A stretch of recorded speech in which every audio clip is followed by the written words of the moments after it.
Hello दोस्तों, dictation start होगी 3 second बाद।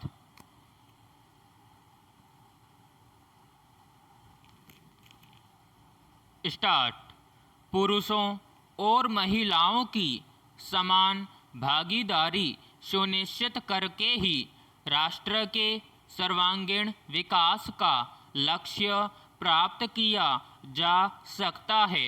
विश्व आर्थिक मंच की रिपोर्ट के मुताबिक भारत में लैंगिक असमानता न केवल महिलाओं के विकास में बाधा पहुंचाती है, बल्कि राष्ट्र के आर्थिक और सामाजिक विकास को भी प्रभावित करती है। स्त्रियों को समाज में उचित स्थान न मिले तो एक देश पिछड़ेपन का शिकार हो सकता है।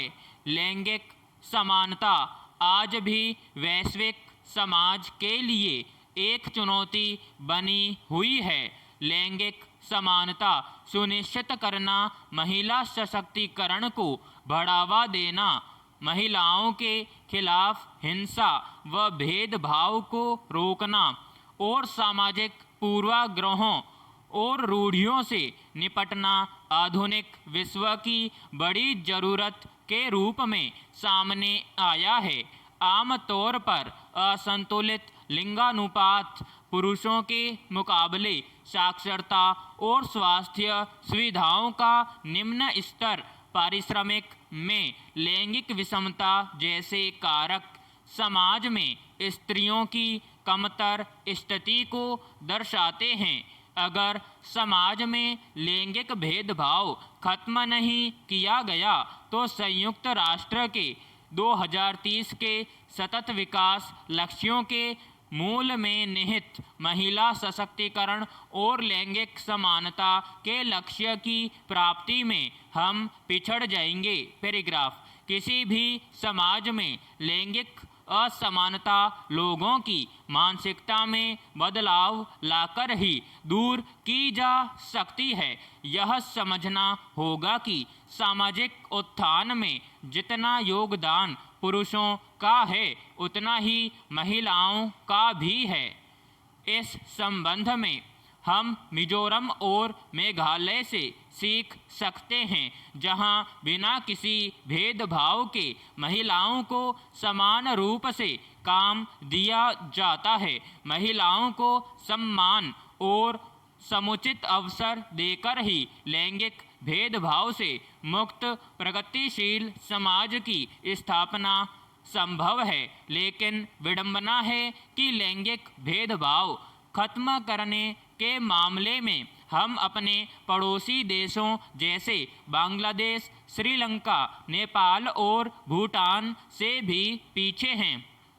अलबत्ता देश में लैंगिक विषमता खत्म करने के सरकारी स्तर पर बेटी बचाओ बेटी पढ़ाओ जैसे अभियान चलाए जा रहे हैं। इसी तरह सैनिक स्कूलों में लड़कियों के प्रवेश का फैसला भी ऐतिहासिक और क्रांतिकारी है। वहीं केरल में बने जेंडर पार्क ने पूरी दुनिया का ध्यान खींचा है। 24 एकड़ के परिसर में बने इस बहुउद्देशीय जेंडर पार्क में महिला सशक्तिकरण से संबंधित नीतियां, योजनाएं और कार्यक्रम बनाए जाएंगे। दूसरी ओर राजस्थान सरकार ने घूंघट की कुप्रथा को खत्म करने के आह्वान के बाद जयपुर के जिला प्रशासन ने घूंघट मुक्त जयपुर नामक जागरूकता अभियान शुरू किया। इस तरह के प्रयासों का मकसद लैंगिक समानता स्थापित करने के मार्ग में आने वाले अवरोधकों को दूर करना और महिलाओं की उन्नति के लिए अवसर खोलना है। पैराग्राफ। कुछ समय पहले विश्व बैंक ने महिला कारोबार और कानून 2021 रिपोर्ट जारी की थी। इसके मुताबिक दुनिया में केवल 10 देशों में ही महिलाओं को पूर्ण अधिकार मिले हुए हैं, जबकि भारत सहित सर्वेक्षण में शामिल बाकी 180 देशों में महिलाओं को पुरुषों के समान अधिकार और कानूनी सुरक्षा पूर्ण रूप से अभी तक नहीं मिल पाए हैं। भारत के संदर्भ में कहा गया है कि कुछ मामलों में भारत महिलाओं को पूर्ण अधिकार तो देता है, लेकिन समान वेतन, मातृत्व, उद्यमिता, संपत्ति और पेंशन जैसे मामलों में लैंगिक भेदभाव को खत्म करने के लिए आगे कड़े प्रयत्न करने होंगे। महिलाओं को भी आर्थिक स्वतंत्रता मिलनी चाहिए, क्योंकि इससे उनमें आत्मविश्वास और स्वाभिमान का भाव पैदा होता है। आर्थिक गतिविधियों में महिलाओं की हिस्सेदारी जितनी अधिक बढ़ेगी, देश की अर्थव्यवस्था उतनी ही मजबूत होगी। अंतर्राष्ट्रीय मुद्रा कोष का एक अध्ययन बताता है कि अगर भारत में महिलाओं की श्रम बल में बराबरी हो जाए तो सकल घरेलू उत्पाद में 27% तक का इजाफा हो सकता है। पैराग्राफ। वर्तमान सामाजिक परिवेश पर जब हम नज़र डालते हैं तब दुख विपदा के अलावा कुछ भी नहीं पाते हैं। माना कि अचानक आई विपदा ने सभी की सामाजिक, आर्थिक, मानसिक, शारीरिक और भावनात्मक कमर तोड़ दी है। फिर भी एक पल सोचें तो क्या हम इतने कमज़ोर हो चुके हैं कि मरीजों को अस्पतालों में भर्ती भी नहीं कर सकते हैं? तमाम मरीज इलाज के लिए तरस कर मर रहे हैं। अनेक तो अस्पतालों के बाहर ही दम तोड़ रहे हैं। यह हाल तब है जब अधिकतर आबादी अपना इलाज घर पर ही कर रही है। दिल्ली देश की राजधानी का ही हाल जब इतना बेहाल है तब सोचकर भी दहशत होती है कि पूरे देश और गांवों कस्बों का कितना बुरा हाल होगा। मेरा भारत महान का नारा आज देश की चरमराई व्यवस्था को देखकर देश के नेताओं को आईना दिखा रहा है। पैराग्राफ। सच तो यह है कि इस महामारी से व्याप्त अव्यवस्था ने व्यवस्था की पोल खोल दी है। हमने चाहे कितनी भी तरक्की की हो, मगर प्रकृति को दूषित करके मनुष्य को सांसें नहीं दे सकते। 1 साल से ज़्यादा होने को आ रहा है।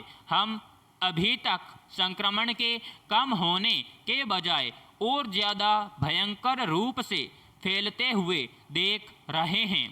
अस्पतालों की सुविधा देश की आबादी के अनुपात में होनी चाहिए, मगर हमारे यहाँ तो देश की आबादी विस्फोट नेताओं के भ्रष्टाचार की तुलना में बढ़ती गई, मगर चिकित्सा सुविधा में ईमानदारी की जरा सी भी सुगंध नहीं मिली।